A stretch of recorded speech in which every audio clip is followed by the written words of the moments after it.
Hello friends, myself ER Amit Bafna from Dr. Santosh Rai Institute, Bhilai Chhattisgarh welcomes you all.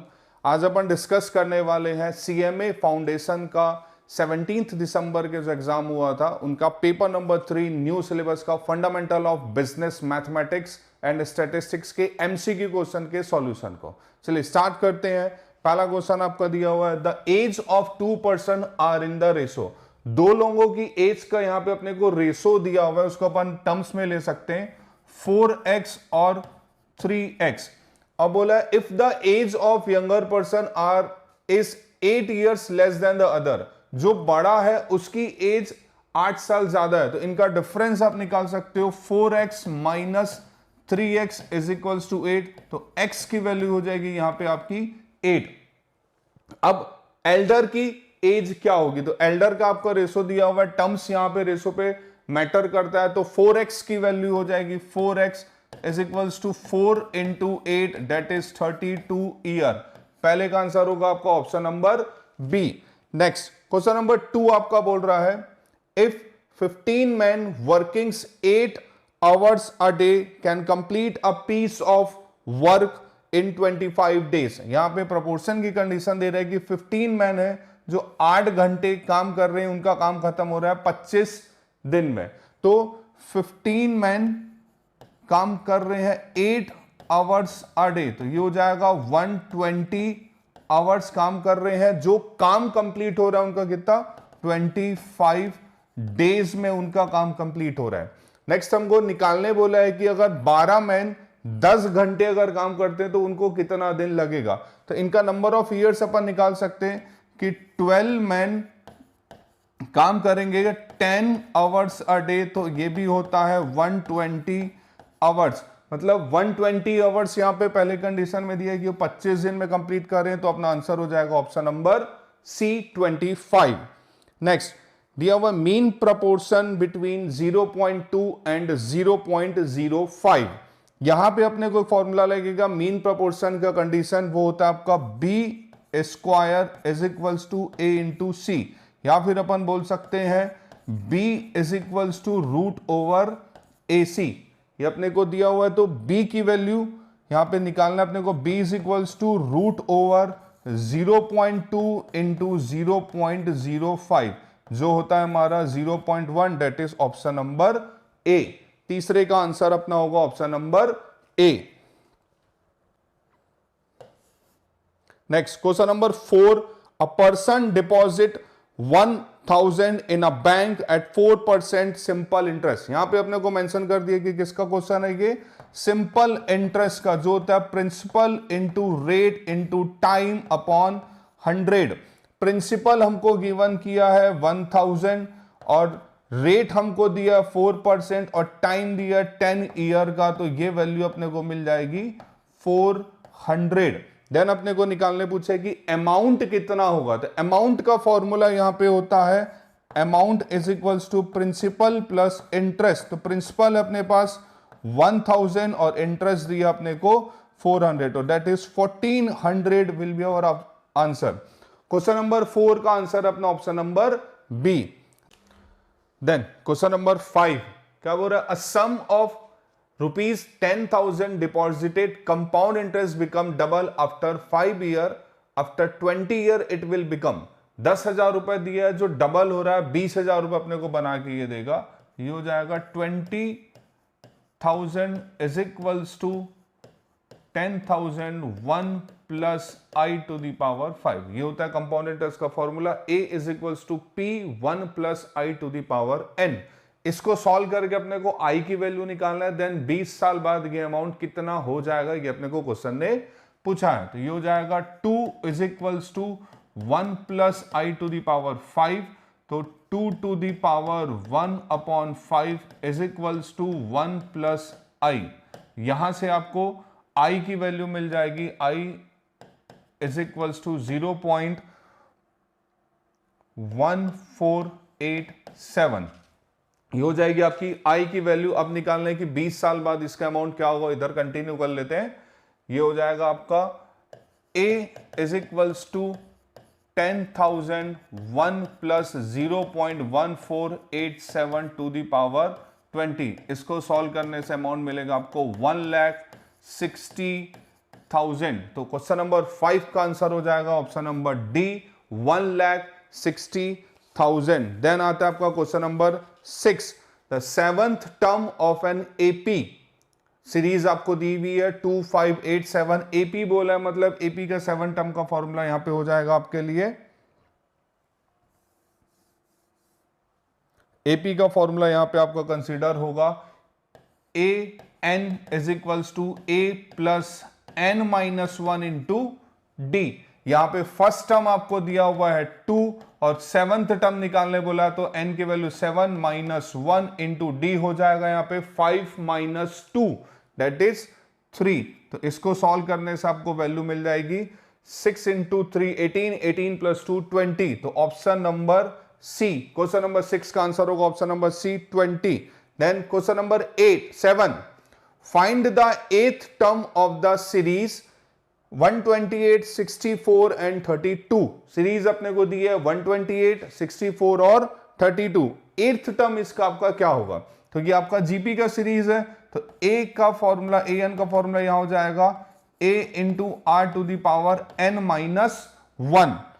उसके बाद ए की value आपको दी है 128, आर की वैल्यू आपकी हो जाएगी 64 अपॉन 128 दैट इज 1/2 और n की वैल्यू आपको यहां पे गिवन की आएगी 8, n की वैल्यू दिया 8th टर्म। तो a n is equals to 128 into 1/2 whole to the power 8 minus 1।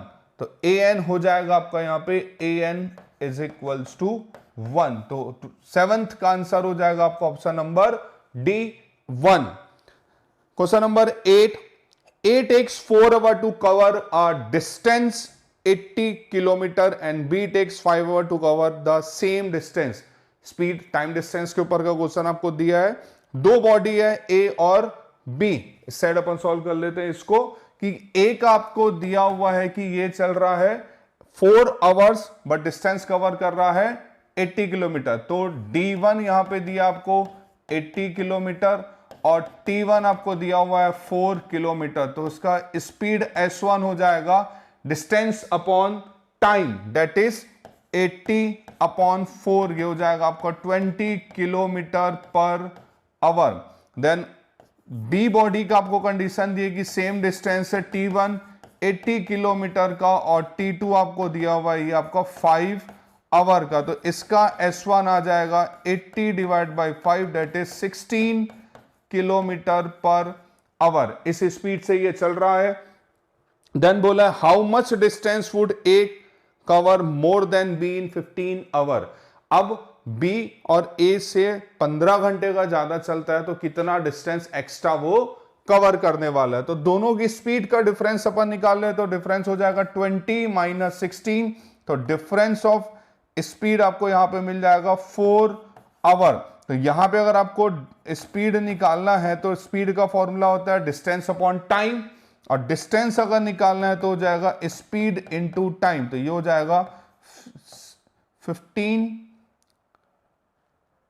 Into 4 that is 60 hour, 60 kilometre, sorry 60 kilometre आपका यहां पे आंसर हो जाएगा option number B. Then question number 9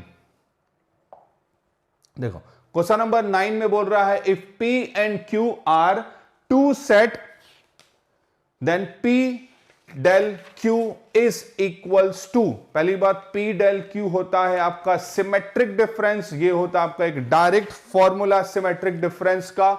P del Q होता है P minus Q union of Q minus P, ये होता है आपका डायरेक्ट फॉर्मूला सिमेट्रिक डिफरेंस के लिए। Then question number 10, if the set a की वैल्यू आपको दे दिया 2 4 6 और बी की वैल्यू दे दिया है 2 3 5 and c is equals to दिया है 1 2 5 6। तो इस पे वैल्यू निकालने बोला है a union b intersection c का। तो सबसे पहले अपन देख लेंगे बी इंटरसेक्शन सी, मतलब बी और सी में कॉमन एलिमेंट आपका क्या क्या, b intersection c. B intersection c में कॉमन एलिमेंट आपका आ रहा है 2 और 5, इसमें कॉमन है आपका 2, 5 और A union b intersection c, मतलब 2 और 5 ए के साथ अगर अपन यूनियन करेंगे तो ये सेट बन जाएगा 2, 4, 5, 6, that is option number A. Question number 10 का आंसर होगा आपका option number A. Then question number 11, ये है इंडाइसेस का।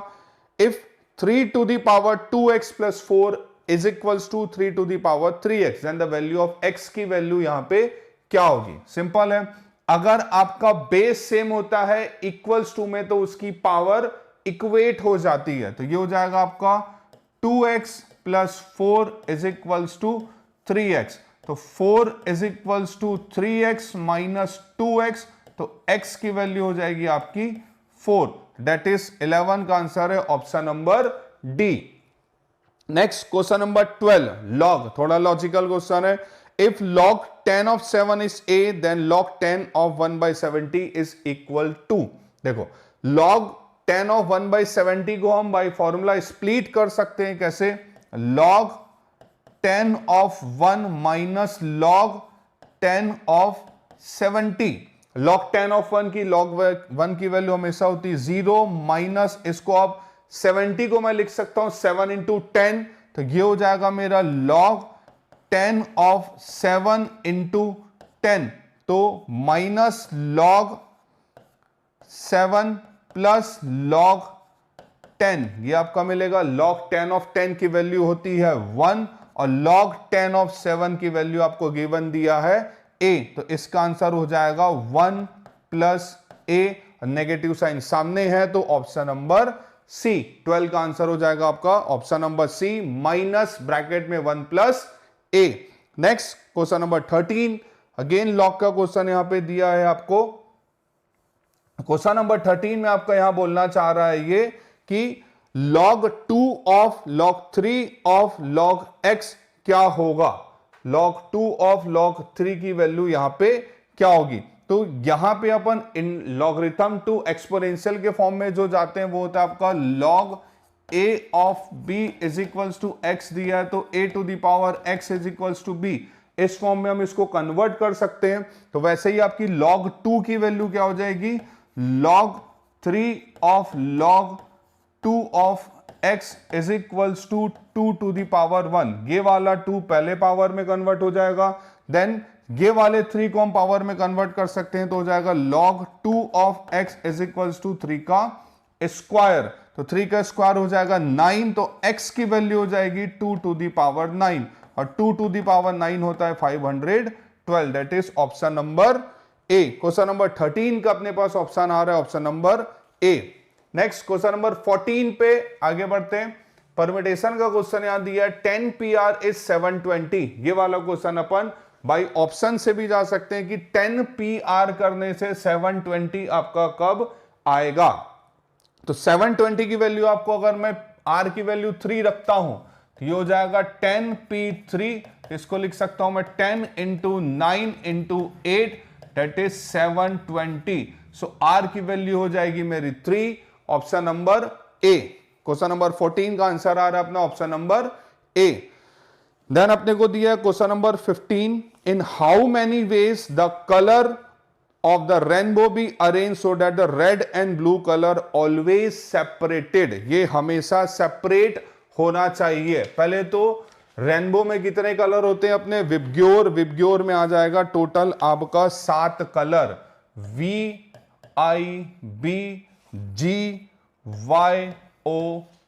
7 कलर होगा, तो ये होगा पहले 7 फैक्टोरियल माइनस, अब बोल रहा है कि रेड और ब्लू इज ऑलवेज सेपरेटेड, वो हमेशा अलग होने चाहिए, मतलब रेड लास्ट वाला और बी सेकेंड सेपरेट, मतलब ये एक काउंट हो जाएगा, तो इसको आप लिख सकते हो 6 फैक्टोरियल इंटू 2 फैक्टोरियल। सॉल्व करेंगे तो मिल जाएगा आपको ये 5040 माइनस 720 इंटू 2, तो आंसर हो जाएगा हमारा ऑप्शन नंबर डी। 15 का आंसर हो जाएगा option number D 3600। Then question number 16. There are 7 questions in an examination, out of which 2 are difficult. In how many ways a student can select 4 questions so that 2 difficult questions are included? ये आपका excluded और included वाला case दिया हुआ है कि 7 question आपको दिया टोटल, इसमें से सिलेक्शन होगा 4 का, मतलब कॉम्बिनेशन हो गया, 7 क्वेश्चन है, 4 का सिलेक्शन आपका होना है। अब इसमें से 2 क्वेश्चन डिफिकल्ट है जो हमेशा इंक्लूड होंगे, तो उसको लेने की जरूरत नहीं है। ये हो जाएगा 7 - 2 combination of 4 - 2 that is 5C2, और 5C2 होता है आपका 5 × 4 डिवाइड बाई 2 × 1 दैट इज 10। तो क्वेश्चन नंबर 16 का आंसर हो जाएगा आपका ऑप्शन नंबर बी 10, क्योंकि इसमें इंक्लूडेड का क्वेश्चन दिया हुआ था। नेक्स्ट क्वेश्चन नंबर 7, ये आया आपका क्वाड्रेटिक इक्वेशन वाले पार्ट से। The roots of the equation x² - 5x + 6 = 0। Simple सा क्वेश्चन है, मिडिल टर्म आप इसका स्प्लिट करके सॉल्व कर सकते हो।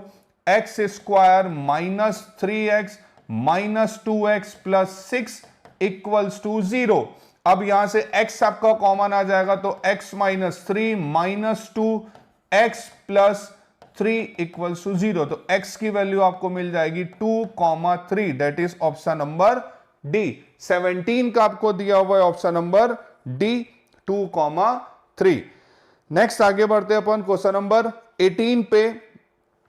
If the sum of the two root of the quadratic equation is a + 1 का x² + 2a + 3x + 3a + 7 = 0 b -1, मतलब सम ऑफ रूट की वैल्यू अपने को दे दिया कितना -1, तो सम ऑफ रूट हो जाएगा अल्फा प्लस बीटा, इसकी वैल्यू अपने पास है -1।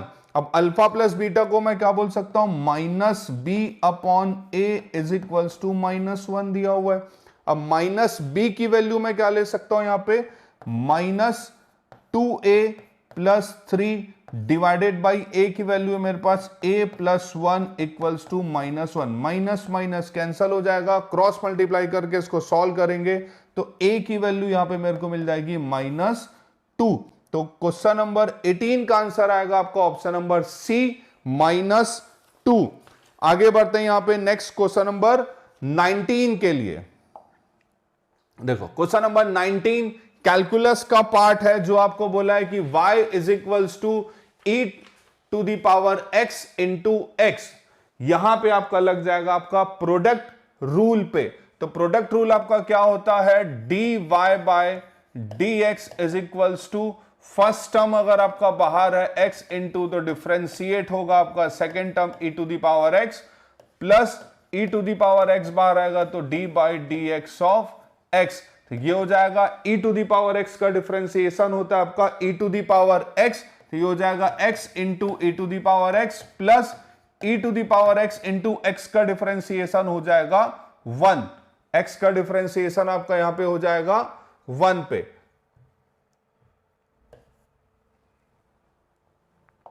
x का डिफरेंशिएशन 1, तो ये यहां से आप e⁻x को कॉमन निकाल सकते हो, तो हो जाएगा x + 1। तो dy/dx आ जाएगा आपका क्वेश्चन नंबर 19 का ऑप्शन बी। देन आगे बढ़ते हैं क्वेश्चन नंबर 19 के बाद क्वेश्चन नंबर 20।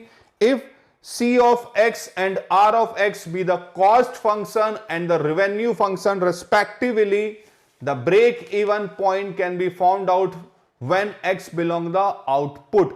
अब यहां पे आउटपुट मेंशन आउट कर दिया है, इसका मतलब कि ब्रेक इवन पॉइंट में कॉस्ट फंक्शन और रिवेन्यू फंक्शन का रिलेशन क्या होता है। ये चीज हमने बाय ग्राफ में भी पढ़ी थी कि जहां पे ब्रेक इवन पॉइंट होता है वो होता है इक्वल पॉइंट, जहां पे रिवेन्यू और कॉस्ट दोनों बराबर हो जाता है। उसी हिसाब से हो जाएगा आपका क्वेश्चन नंबर 20 का ऑप्शन नंबर ए। देन आगे बढ़ते हैं, ये हो गया मैथ्स वाला पोर्शन आपका कंप्लीट। अब चालू हो जाता है आपका बिजनेस स्टैटिस्टिक्स का। स्टैटिस्टिक्स का सबसे पहला क्वेश्चन दिया है, fill in the gap. The dash of the class is the frequency obtained by adding the frequency of all classes preceding the given classes। अब देख लो यहां पे क्या बोलना चाह रहे हैं कि आपके पास कोई भी क्लास गिवन है, उसके बाद अगर आप बड़ी वैल्यू उस पे ऐड करते जा रहे हो तो क्या होता है, तो ये होता है आपका लेस देन से ग्रेटर की तरफ बढ़ना। दैट इज क्वेश्चन का आंसर हो जाएगा option number d, cumulative frequency less than के लिए बोला जाता है। Then question number 22। The number of science, arts and commerce graduates in a company are 30, 70 and 50 respectively. यहां पे आपको साइंस के ग्रेजुएट का नॉर्मल कंपनी का एक डेटा दिया हुआ है कि 30 degree, 70 degree and 50 degree respectively है. If the figure are represented by the pie chart, then what is the angle corresponding to science graduate. अब यहां पे समझने की ये जरूरत है कि पाई चार्ट में टोटल कितना डिग्री होता है. तो पाई चार्ट अपना कंसीडर करके रखता है 360 डिग्री का, और गिवन कंडीशन अपने को दी है कि साइंस पे, आर्ट्स पे और कॉमर्स के ग्रेजुएट है जिनका अलग अलग फिगर आउट यहां पे दिया हुआ है. तो साइंस का दिया हुआ है 30 डिग्री, आर्ट्स का दिया हुआ है 70 डिग्री और कॉमर्स का दिया हुआ है 50 डिग्री. इनका टोटल होता है 30 plus 70 plus 50, that is 150 degree यहां पे आपको गिवन आउट किया हुआ है. अब ये 50 डिग्री दिया हुआ है, निकालने बोला है साइंस ग्रेजुएट का आपको. तो साइंस ग्रेजुएट का कितना हो जाएगा आपका 30 डिवाइडेड बाय 150 इंटू 360 डिग्री. क्यों 360 डिग्री अपन कर रहे हैं? क्योंकि हमने पहले बताया कि पाई चार्ट में 360 डिग्री पूरा सर्कल वहां पे मेंशन आउट होता है. पाई चार्ट में एक आपका ऐसा पूरा सर्कल मेंशन आउट होता है जिसमें आपका एक सेंटर पॉइंट जो टोटल 360 डिग्री को बिलोंग आउट करता है. तो इसको हो जाएगा इंटू 360 डिग्री, 0 0 कैंसल, 3 1 जा 5 जा, इसको 360 डिवाइड बाय 5 करोगे तो आंसर आ जाएगा 72 डिग्री. तो साइंस ग्रेजुएट का यहां पे आंसर है 72 डिग्री. क्वेश्चन नंबर 22 का आंसर 22 का answer option number B. Next, mean का एकदम सिंपल सा क्वेश्चन दिया हुआ है कि अर्थमेटिक मीन.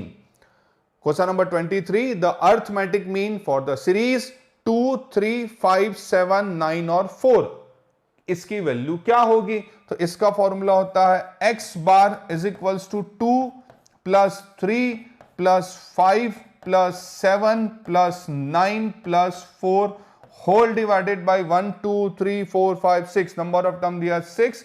सॉल्व करेंगे तो मिल जाएगा आपको 30 divided by 6, that is 5. Option number C. Question number 23 का ऑप्शन यहां निकल के आ रहा है आपका option number c. Then question number 24, again simple सा क्वेश्चन मीडियन के लिए. मीडियन का क्वेश्चन आपका यहां पे क्या बोलना चाह रहा है? 13, 16, 19, 15, 20, 17. मीडियन क्या होगा? तो मीडियन की सबसे पहली प्रॉपर्टी आपकी ये होती है कि जो भी गिवन सीरीज आपको दिया है उसको आपको असेंडिंग या डिसेंडिंग ऑर्डर में अरेंज करना है. तो हम इसको करेंगे असेंडिंग ऑर्डर में अरेंज. तो सबसे छोटी वैल्यू आपको दी है 13, नेक्स्ट वैल्यू आपको दी हुई यहां पे 15, नेक्स्ट दिया हुआ है 16, उसके बाद दिया आपको 17, देन 19, 19 के बाद 20. टोटल नंबर ऑफ टर्म्स आपको 6 इवन नंबर में दिया है. तो बीच की दो वैल्यू 16 और 17, इसका अपन मीन निकाल लेंगे. तो ये हो जाएगा आपका 16 plus 17 divided by 2, that is 33. 33 divided by 2, तो ये हो जाएगा आपका 16.5. तो 24 का आंसर हो जाएगा आपका ऑप्शन नंबर ए 16.5. देन आगे बढ़ते हैं क्वेश्चन नंबर 25 के लिए. क्वेश्चन नंबर 25 में आपको क्या बोल रहा है? If the mean and median of a certain set of observation, मतलब मीन की वैल्यू अपने को दिया है, ये हो जाएगा आपका x बार. मीडियन की वैल्यू आपको दे दिया है, हो जाएगा capital M. Then the approximate value of mode, mode की वैल्यू निकालना है मतलब Z. ये हो जाता है आपका मीन मीडियन मोड के बीच का रिलेशन क्या होता है, मीन मीडियन और मोड का. तो इसका फॉर्मूला आपका होता है mean minus mode is equals to 3 times of mean minus median, 3 times of mean minus mode. और यहां पे आ जाएगा आपका मीन माइनस मीडियन. वैल्यू आपको गिवन है, मीन की वैल्यू दी है 26.5 माइनस जेड. जेड का मतलब होता है मोड का रिप्रेजेंटेशन, इज इक्वल्स टू 3, फिर 26.5 माइनस 32.5. इसको सॉल्व करने से अपने को वैल्यू मिलेगी अप्रोक्स 44.5, जो होता है अप्रोक्सीमेट आंसर 44.5 है. मतलब आप नेक्स्ट वैल्यू में प्रोसीड करोगे तो हो जाएगा आपका answer 45. Next question number 26. The sum of deviation of 24 observation measured from 4:76। थोड़ा सा ट्रिकी घुमा के क्वेश्चन आपको ये दिया हुआ है कि बोल रहा है 24 ऑब्जर्वेशन का मीन है 276, बट ये 276 कैलकुलेट हो रहा है 4 से, मतलब फोर्थ वैल्यू से ही आपका चालू किया गया है। तो इसको आप कैसे निकाल सकते हो, x bar is equals to 276 divided by 4। ये आपका कैलकुलेटर है, इसको 276 बाई 4 आप करोगे तो मिलेगा आपको 11.5। बट ये 11.5 कहां से है, फ्रॉम 4, ये लिखा हुआ है क्वेश्चन में, फ्रॉम 4 के बाद से टोटल सम आ रहा है आपका 276। तो 4 और इसमें ऐड कर देंगे प्लस 4, तो ये हो जाएगा आपका 15.5। दैट इज क्वेश्चन नंबर 26 का आंसर आपका आ जाएगा ऑप्शन नंबर बी, 15.5। चलो नेक्स्ट आगे बढ़ते अपन क्वेश्चन नंबर 27 पे। 27 बोल रहा है the arithmetic mean of 100 observation, मतलब एन की वैल्यू दिया हुआ है इस 40, मतलब 40 मीन आ रहा है 100 ऑब्जर्वेशन का। Later on it was found that the two observation 52 and 28 were wrongly copied as 44 and 86, मतलब 100 ऑब्जर्वेशन आपको दिए जिनका मीन आ रहा है 40, बट यहां पे बोल रहा है कि जो क्वेश्चन आपको दिया है 44 और 86 गलती से सही वैल्यू होती, लेकिन वो लिखा गया क्या 52 और 28। तो करेक्ट मीन आपकी क्या होगी, तो सबसे पहले अपन मीन की वैल्यू निकाल लेते हो। तो x bar is equals to आपका, एक मिनट, x बार आपका यहां पे क्या हो जाएगा 100 इंटू 40, दैट इज आपको मिल जाएगा 400। क्यों हमने 4000 निकाला, 4000 निकालने का रीजन ये था कि आपको इनकरेक्ट मीन का टोटल सम पता चल जाएगा कि 4000 आपका यहां पे टोटल सम था। अब इसमें गलत क्या क्या लिखा गया है, 44 और 86 रॉन्गली कॉपीड हो गया, लिखाना क्या था 52 और 28। जो रॉन्ग कॉपी हुआ है उसको माइनस कर लेते हैं और जो सही होता है उसको ऐड कर लेंगे, तो अपने को टोटल सम मिल जाएगा जिसको आप 100 से डिवाइड कर सकते हो। तो करेक्ट मीन आपका यहां पे क्या हो जाएगा 4000 minus 44 minus 86 plus 52 plus 28 whole divided by आपका 100, ये हो जाएगा आपका 39.5।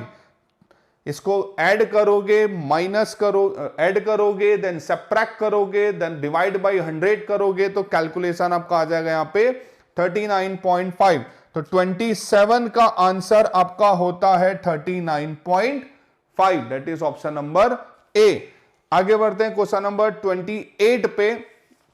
क्या बोल रहा है, the mean deviation of the number 95, 33, 88, 68, 80, 32, 48 and 70 from the median. मतलब ये क्वेश्चन आपका हो रहा है मीन डेविएशन अबाउट मीडियन का आंसर क्या होगा। तो मीन डेविएशन अबाउट अगर मीडियन आपको निकालना है तो सबसे पहले आपको मीडियन की वैल्यू को कैलकुलेट करना पड़ेगा। तो आपको सबसे पहले मीडियन का केस क्या होता है कि असेंडिंग और डिसेंडिंग ऑर्डर में अरेंज करना है उसको। तो असेंडिंग ऑर्डर में हम इसको अरेंज कर लेते हैं। तो सबसे छोटी वैल्यू आपको यहां पे क्या दिया हुआ है 32, देन 33, 33 के बाद आपको दिया हुआ है 48, 48 के बाद 68, 68 के बाद आपको दिया है यहां पे 68, 70, 70 के बाद आपका आ रहा है 80, 80 के बाद हो रहा है 88, 88 के बाद 95, 1 2 3 4 5 6 7 8 अगेन इवन नंबर के ऑब्जर्वेशन आपको दिए हैं। तो सेंटर की जो दो वैल्यू आएगी, कौन सी दो वैल्यू आएगी 68 और 78, इनका अगर आप ऐड करके मीन निकालोगे तो मीडियन आपका इस साइड अपन सॉल्व कर लेते हैं। मीडियन इसका आपका मिल जाएगा यहाँ पे 69।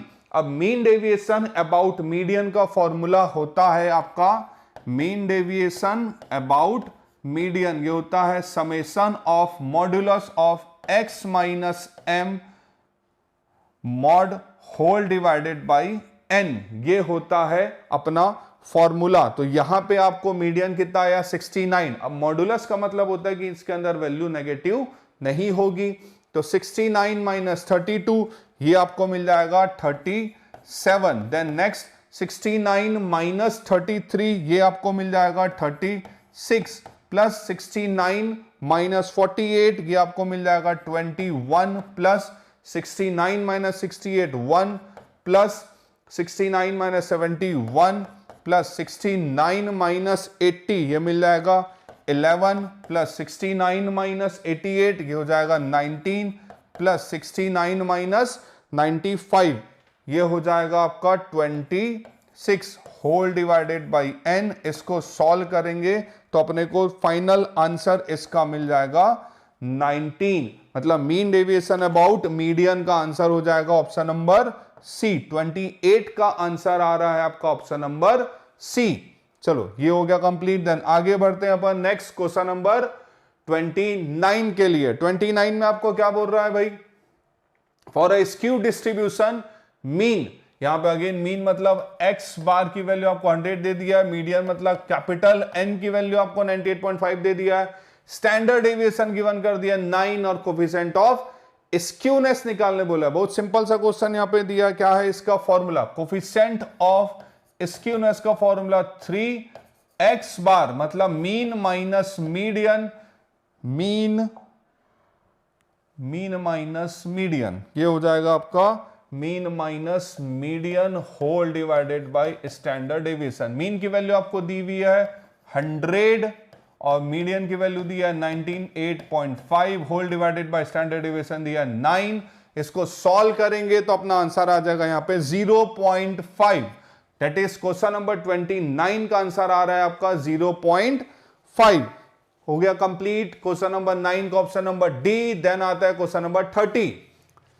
क्या बोल रहा है कि if the sum of square of deviation of 10 observation taken from 50 mean is 25, then coefficient of variation, CV मतलब कोफिशिएंट ऑफ वेरिएशन क्या होगा। अब ये इसका पहले फॉर्मूला देखना पड़ेगा। कोफिशिएंट ऑफ वेरिएशन का फॉर्मूला क्या होता है, standard deviation upon arithmetic mean into 100, ये हमारे पास फॉर्मूला।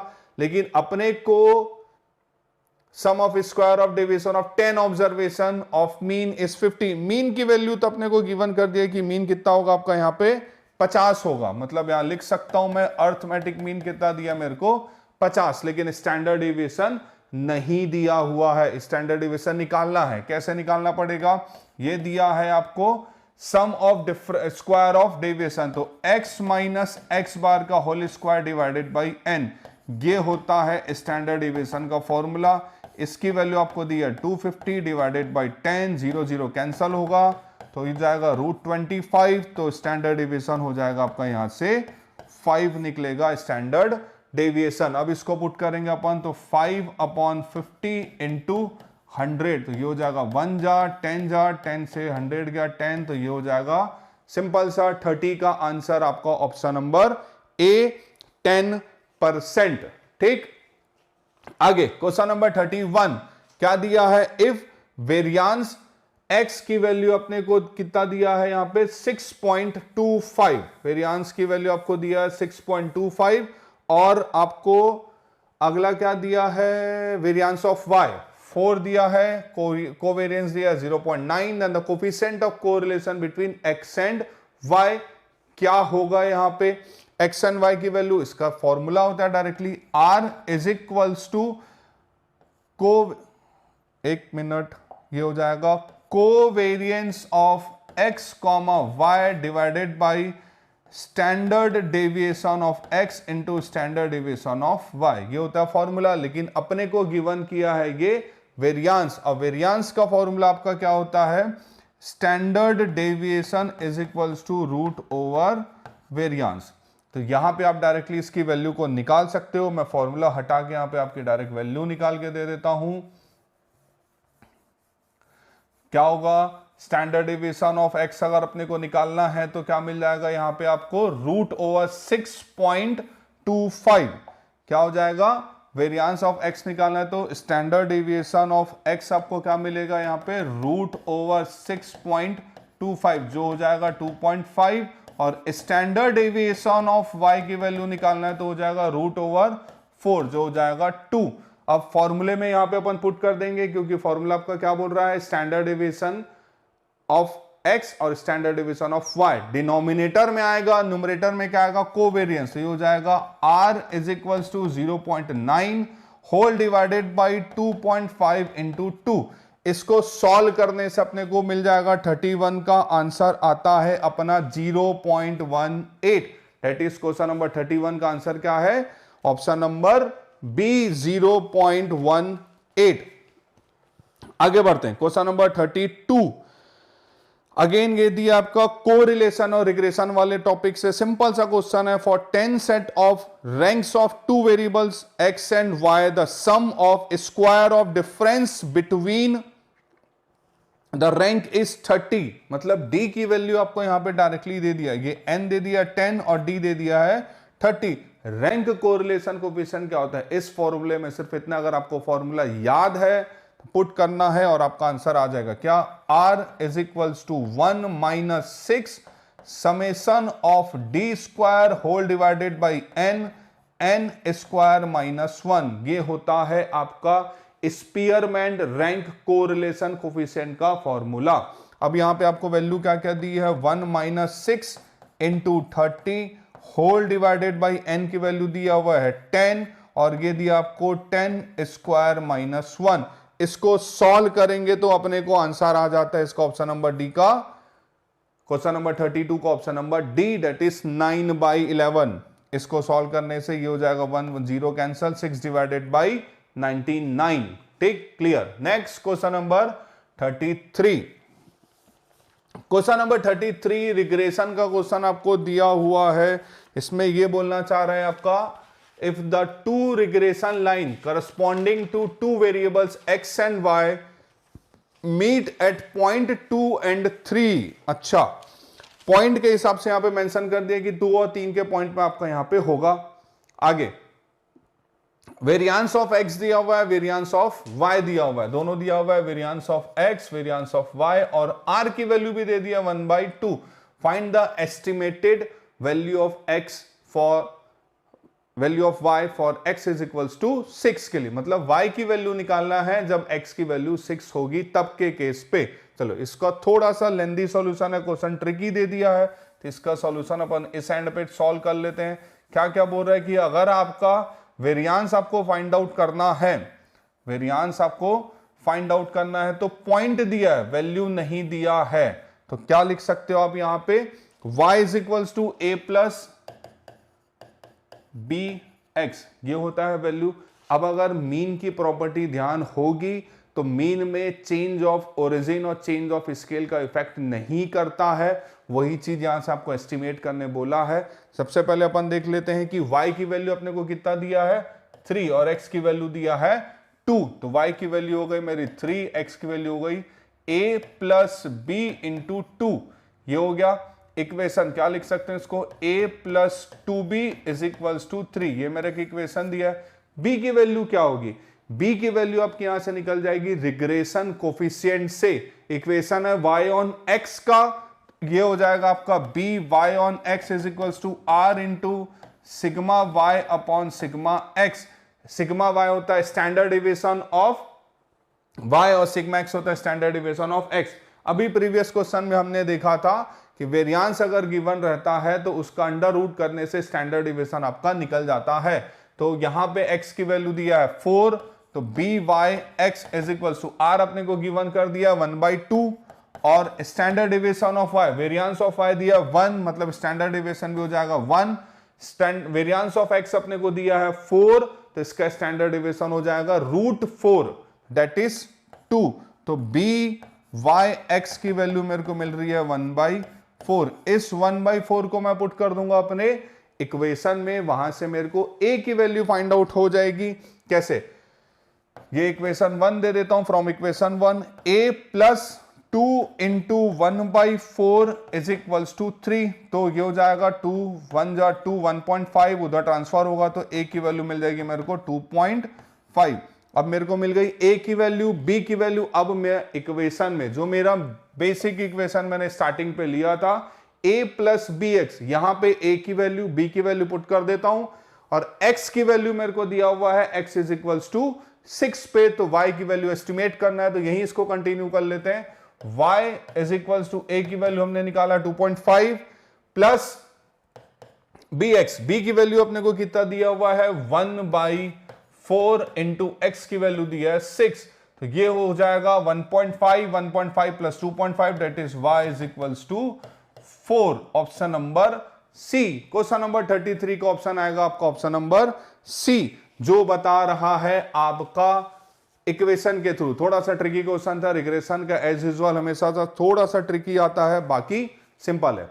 नेक्स्ट क्वेश्चन नंबर 34, इसमें क्या बोलना चाह रहा है भाई, if the regression lines are perpendicular to each other, अगर रिग्रेशन की दो लाइन कैसे होगी, एक्स एक्सिस की और एक वाई एक्सिस के लिए, ये वाई एक्सिस और ये एक्स एक्सिस पे, तो ये हो गया आपका वाई एक्सिस, ये हो गया आपका एक्स एक्सिस, दोनों एक दूसरे के परपेंडिकुलर है।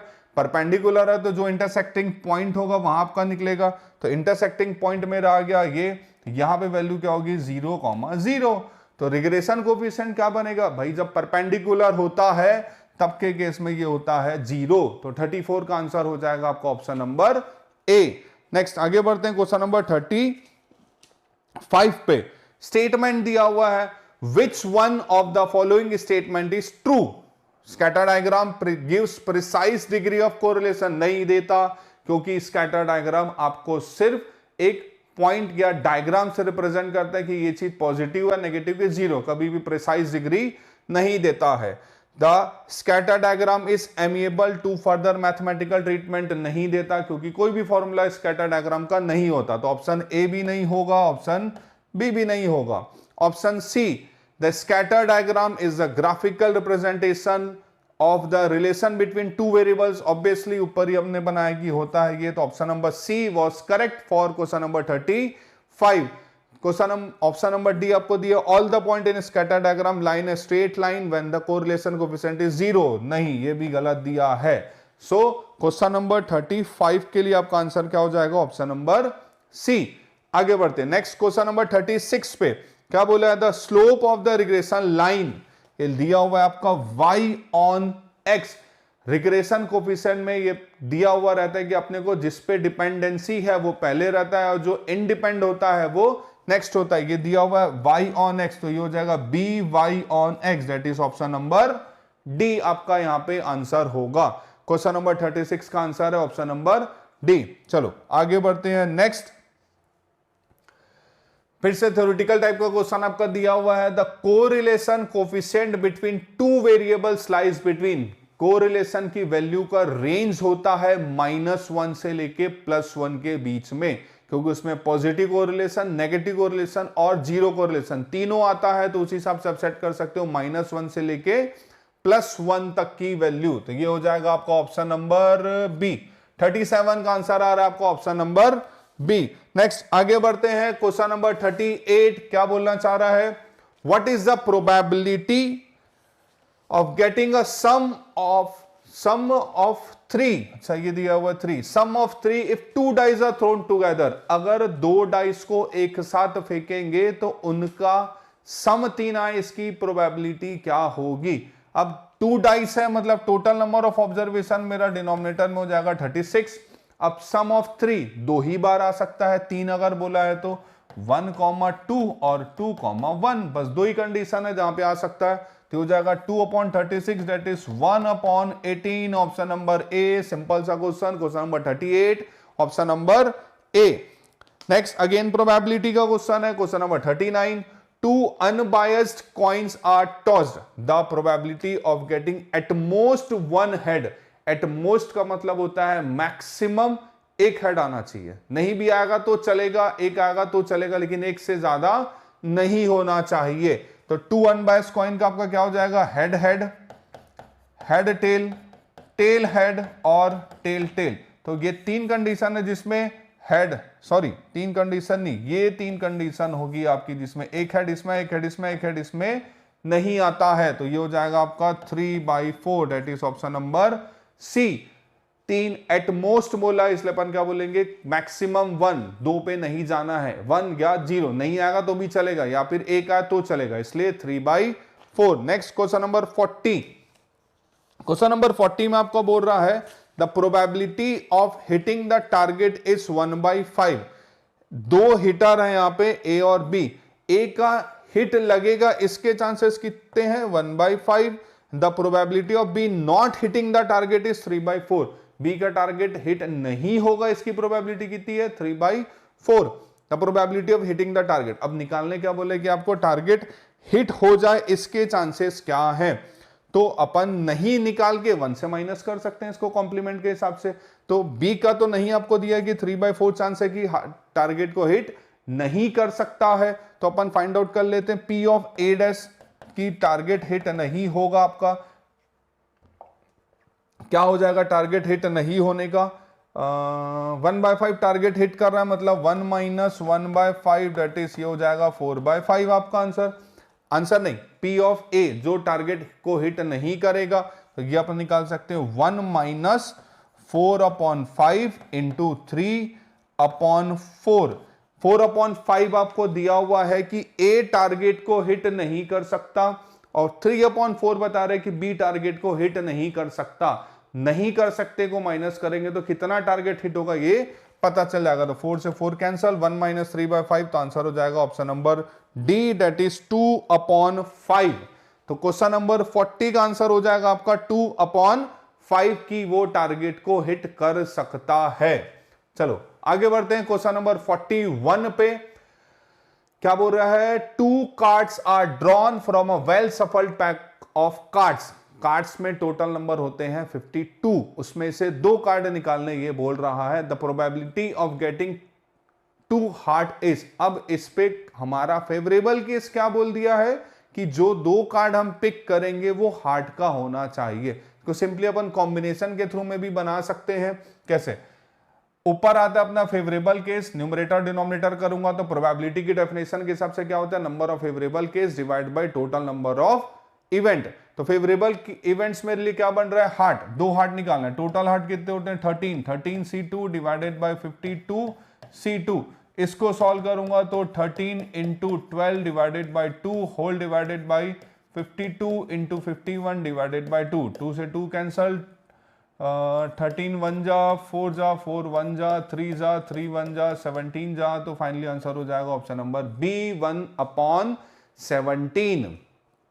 ठीक, आगे question number 42। If P of B दिया 1/3, पी ऑफ ए बी दिया 1/4, तो P of A by B, ये ए बाई बी नहीं, ये कंडीशनल प्रोबेबिलिटी को बताता है, जिसका फॉर्मूला होता है P of A depend on B is equals to P of A intersection B divided by P of B. Intersection B को कंडीशनल प्रोबेबिलिटी मतलब यहां पे इंडिपेंडेंट हो जाएगा, तो इंडिपेंडेंट के कारण इसको आप क्या मान सकते हो, P of A into B. तो इसको मैं यहां पे रब करके लिख भी सकता हूं कि ये क्या होगा आपका P of A into B. P of A B की वैल्यू अपने को दी हुई कितनी 1/4, और पी ऑफ बी की वैल्यू अपने को दी है 1/3। सॉल्व करेंगे तो वैल्यू मिल जाएगी 3/4। सो क्वेश्चन नंबर 42 का आंसर आपका हो जाएगा option number B that is 3/4। Next question number 43, sorry question number 42 का ऑप्शन नंबर बी था। क्वेश्चन नंबर 43 का क्या बोला है, the probability of an impossible event. Impossible बोला है भाई, मतलब वो चीज नहीं हो सकती है। प्रोबेबिलिटी का रेंज क्या बताया था अपना, 0 से लेके 1 तक के। 1 मतलब जो चांस है, श्योरिटी है, श्योर इवेंट। 0 मतलब नहीं हो सकता है, तो ये हो जाएगा आपका ऑप्शन नंबर डी। ठीक, आगे क्वेश्चन नंबर 43 का आंसर होता है ऑप्शन नंबर डी। नेक्स्ट आपका question number 44। If x and y are 2 independent event, then p of xy is equals to, देख लो यहां पे स्पष्ट लिखा हुआ है कि क्या है आपका, ये इंडिपेंडेंट इवेंट है। इंडिपेंडेंट इवेंट में जो भी आपका दिया रहता है p इंटू एक्स वाई, इसको आप सेपरेट भी कर सकते हो px इंटू पी वाई। तो ये हो जाएगा आपका option number A. Question number 44 का आंसर आएगा आपका ऑप्शन नंबर ए। ये होता है यहां तक भी कंप्लीट। देन लास्ट पेज आपका आता है question number 45। The chance of getting a defective screw from 2 boxes A and B are 1/5 and 1/6। मतलब ए के चांस आपको दिया 1/5 है, बी का चांस आपको दिया 1/6 है। आगे बोला है आपका a box is selected at random and a screw is drawn at random from the selected box. It is found to be defective. Find the probability that it came from box A. अच्छा खासा question को twist किया है आपका यहां पे। ये बोलना चाह रहा है आपके लिए कि दो बॉक्स आपको दिए हुए हैं A और B, और दोनों बॉक्सेस का प्रोबेबिलिटी दिया हुआ है 1/5 और 1/6 आपको यहां पे प्रोबेबिलिटी गिवन है। और a box is selected at random, box A को आपने रैंडमली सेलेक्ट करा और स्क्रू को वहां से ड्रॉ कर रहे हैं, और वो डिफेक्टिव होना चाहिए। Find the probability that it came from box A. अब ये होना चाहिए कि एक तो रैंडमली निकालना है और डिफेक्टेड भी होना चाहिए और वो बॉक्स ए से भी होना चाहिए। तो ऐसा केस आपका आता है कहां पे? बायस थ्योरम पे। ये क्वेश्चन आपका किससे आ रहा है? बायस थ्योरम का क्वेश्चन है। तो सबसे पहले बायस थ्योरम का आपको फॉर्मूला बता देता हूं। ये होता है P ऑफ, यहां पे जो चीज दिया है फाइंड करना है, डिफेक्टिव बोले तो P of D into P of A upon D whole divided by summation of P of D into P of A by D। ये होता है बायस थ्योरम का फॉर्मूला जो गिवन कंडीशन पे। देख लो यहां पे आपको क्या बोल रहा है, डिफेक्टिव के चांसेस निकालना है, और डिफेक्टिव किससे निकलना चाहिए? आपका ए बॉक्स से निकलना चाहिए, मतलब ए वाले पार्ट से आपका डिफेक्टिव मेंशन आउट होना चाहिए। तो इसकी P ऑफ D की वैल्यू आपको कितनी दी हुई यहां पे? 1/6। कैसे आप बोल सकते हो कि ये हो जाएगा आपका 1/6 into P of A by D। A by D आपका कितना हो जाएगा यहां पे? 1/5। अब ये चीज आप कैसे है कि 1/6 होगा कि 1/5 होगा? यहां पे देख लो आपको दिया हुआ है कि 1/6 बी बॉक्स में जो डिफेक्टिव है, और ए पे टोटल 5 है तो 1/5। एक डिफेक्टिव आपको निकालना है तो 1/1/5 होल डिवाइडेड बाई समेशन करना है, मतलब पहले केस का भी और दूसरे केस का भी। तो ये हो जाएगा आपका कॉमन 1/6 इंटू 1/6 इंटू 1/5 होगा, इंटू 5 लिखा गया था। ये हो जाएगा 1/5 प्लस 1/6 इंटू 1/6। 1/6 कॉमन होके कैंसल, पूरा सॉल्व कर लोगे तो ये मिल जाएगा आपको 1/30 डिवाइडेड बाई 1/6 को मैंने कॉमन ले लिया, तो ये 1/5 प्लस 1/6 हो जाएगा। सॉल्व करने से आपको फाइनल वैल्यू यहां पे मिल जाएगी 6/11। बस ये डिनोमिनेटर है, प्लस माइनस इंटू करना है। पूरे को आप सॉल्व करोगे तो वैल्यू मिल जाएगी आपको 6/11, 6/11। तो क्वेश्चन नंबर 45 का आंसर होता है ऑप्शन नंबर सी। एक और दूसरा ट्रिकी क्वेश्चन एक रिग्रेशन पे दिया था, और एक यहाँ पे स्टैटिस्टिक्स पे दूसरा थोड़ा सा लॉजिकल क्वेश्चन दिया है, बायस थ्योरम के ऊपर से उठा के दिया है क्वेश्चन नंबर 45 को। आगे बढ़ते हैं क्वेश्चन नंबर 46 पे। गिवन P1 Q1 समेशन दिया हुआ है 162.6, P0 Q0 दिया 110.4, P1 Q1 दिया 140.4। Find the Laspeyres price index. एकदम सिंपल सा क्वेश्चन आपको दिया है। लास्परे का फॉर्मूला होता है summation of P1 Q0 divided by summation of P0 Q0। इसकी वैल्यू है 162.6 डिवाइडेड बाई 110.4। दोनों दिया हुआ है P1 Q0 P0 Q0। इन दोनों को आप जब आप डिवाइड करोगे तो वैल्यू मिल जाएगी आपको 147.28। That is option number A. Question number 46 का आंसर होता है आपका ऑप्शन नंबर ए 147.28। एकदम सिंपल सा क्वेश्चन है जो फॉर्मूला बेसिस पे था आपका। नेक्स्ट आगे आपका क्वेश्चन नंबर 47 टाइम सीरीज के ऊपर एक क्वेश्चन डाला है। हर एक पॉइंट से, हर चैप्टर से क्वेश्चन उठा है आगे पीछे। क्वेश्चन नंबर 47 वैल्यू ग्राफिकल दिया हुआ है। 5 ईयर मूविंग एवरेज निकालना है 2004 के लिए। तो 2004 है, 5 ईयर मूविंग एवरेज है, मतलब 5 का सेंटर पॉइंट होता है तीसरा, मतलब फॉरवर्ड में 2 बैकवर्ड में 2 आप निकालोगे तो 5 ईयर निकल जाएगा। ये आपका पॉइंट निकालने बोला है 3.4 का। इधर की 2 वैल्यू, इधर की 2 वैल्यू, मतलब मैं क्या लिख सकता हूं 4.3 प्लस 4.3 प्लस 3.4 प्लस 4.4 प्लस 5.4। कितने साल का है? 5 साल का। इस पूरे को ऐड करके डिवाइड करोगे तो 5 से कितना मिलेगा ये 21.8 divide by 5 that is 4.36 option number B. Question number 47 का आंसर होता है आपका question number B. Question number 47 का आंसर होता है आपका option number B. Next question number 48, Laspeyres quantity index number दिया हुआ है, मतलब एल की वैल्यू, पासे क्वांटिटी इंडेक्स दिया हुआ है, मतलब पी की वैल्यू, फिशर इंडेक्स एकदम सिंपल। फिशर इंडेक्स नंबर आपको क्या बताता है? Geometric mean of Laspeyres and Paasche. तो क्या कर दोगे आप यहां पे? Fisher index F is equals to root over L into P. तो एल की वैल्यू आपको कितना दिया हुआ है? 120.69 इंटू 120.62। इन दोनों का मल्टीप्लाई करके स्क्वायर रूट आप करोगे तो आपको आंसर मिल जाएगा option number D 120.65। Question number 48 का आंसर होता है आपका option number D. Next question, question number 49, the price of commodity in the year 2010 and 2020 were 40 and 50 respectively. Find the price relative of 2020 taking 2010 as the base year. अब price relative का formula अपना क्या होता है? Current year upon base year, ये होता है price relative का फॉर्मूला।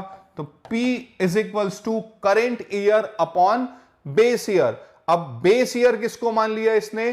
2010 को। तो 2010 की वैल्यू आपकी दी है 40 और 2020 की वैल्यू कितना दिया है? 50। तो ये आपका हो जाएगा 50 डिवाइडेड बाई 40 इंटू 100। तो ये हो जाएगा आपका 0 से 0 गया, 5/4 इंटू 100 करोगे तो 1.25 होता है। 125 मल्टीप्लाई करने के बाद तो क्वेश्चन नंबर 49 का आंसर होता है आपका 125, that is option number C. Next last question आपका दिया हुआ है क्वेश्चन नंबर 50। क्या बोला है? The component of time series associated with the long term increase in sale of TV set.